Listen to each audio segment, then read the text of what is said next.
Well, thank you guys for coming. Obviously, recapping Clemson. Like we talked about after the game, I think it was a great night for our program. Obviously, I thought we went out there and we did the things that we had to do to win the football game. I think when you went back and watched the film, played out very similar to how we talked about it. I think us winning the turnover battle, us making the stops in the red zone that we did.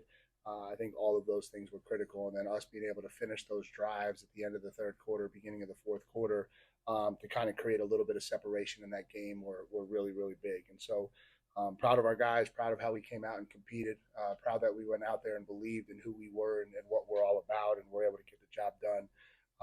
Now it's moving on. I think obviously we've got a huge challenge in terms of getting ourselves back ready to go on such a quick turnaround.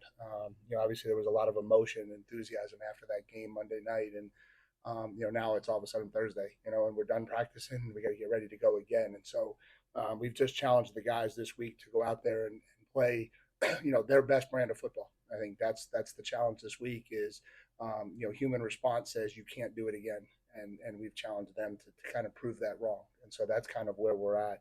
From Lafayette's standpoint, obviously they're coming off of a nice win last week, made a goal line stand to win the game, and so I'm sure they're going to come in here confident. Gotten to know John Troxel a little bit over the years.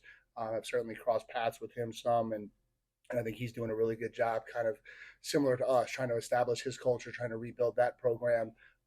They're in year two also, and so there's not a ton of film on who these guys are and what they're all about. It's one game. We were able to get into some of the stuff from last year, but I think they've kind of reestablished their identity a little bit, this season, certainly on offense a little bit. And then some crossover ties. Their offensive coordinator worked for me at Bowling Green.